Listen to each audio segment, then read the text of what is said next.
আসসালামু আলাইকুম, কেমন আছেন সবাই? আশা করি সবাই ভালো আছেন। আমিও ভালো আছি আলহামদুলিল্লাহ। আজকে আমার রেসিপি হচ্ছে ইলিশ মাছ ভাজা। এটা বড় ইলিশ না, এটা হচ্ছে ছোট ইলিশ, বাচ্চা ইলিশ, জাটকা ইলিশ। তো ইলিশ মাছটা প্রথমে আমি কেটে নিয়েছি খুব ভালো করে, কেটে পরিষ্কার করে নিয়েছি। আর এখানে দেখেন আমার ফুল গাছে, গোলাপ ফুল গাছে একটা ফুল ফুটেছে। ফুলটা দেখতে অনেক কিউট লাগছে, তাই একটু ভিডিও করে নিলাম। এটা আমার মাছটা কাটা কমপ্লিট হয়ে গেছে। এখন এটাকে একটু লবণ দিয়ে দিলাম, মাখিয়ে নিব। পরিমাণ মতো মরিচের গুঁড়া, হলুদের গুঁড়া আর ধনিয়ার গুঁড়া দিয়ে একটু ভালোভাবে মাখিয়ে নিলাম।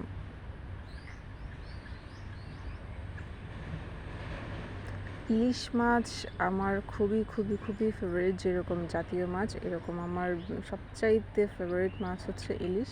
আমার খেতে খুবই ভালো লাগে, তরকারি হোক ভাজি হোক, যেভাবেই রান্না করা হোক সেভাবেই ভালো লাগে। তো এখানে আমি একটা প্যান বসিয়ে দিলাম, প্যানে অল্প পরিমাণ তেল দিয়ে দিলাম।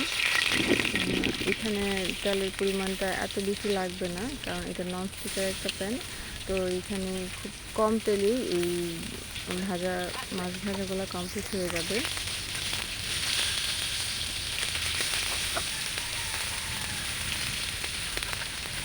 তো মাছগুলো দিয়ে আমি উল্টে পাল্টে নিয়ে ভালোভাবে একটু ভেজে নেব।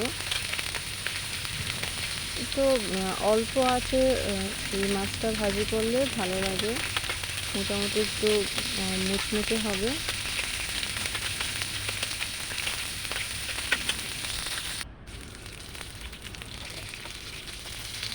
এই তো প্রায় 10 মিনিটের মতো আমি মাছটাকে ভালোভাবে উল্টে পাল্টে ভেজে নিলাম। এখন একটা প্লেটে আমি উঠিয়ে নিচ্ছি। এখন যেই তেলটা বেঁচে গেছে, এই তেলের মধ্যে আমি আবার কিছু পেঁয়াজ কুচি ভেজে নেব। পেঁয়াজ কুচিটা হচ্ছে যে মাছ মাখাটা ছিল, ওইখানে একটু মশলা ছিল, ওই মশলাটার সাথে আমি একটু মেখে নিয়েছিলাম।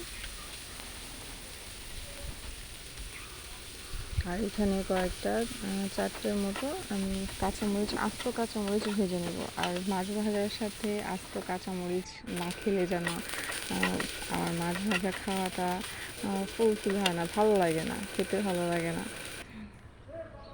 আর এখানে যে মরিচগুলা দিই, এই মরিচগুলা বেশিরভাগ আমিই খাই, অন্য কেউ বেশি একটা খায় না। আমি মরিচ খেতে বেশি ভালোবাসি ভাতের সাথে।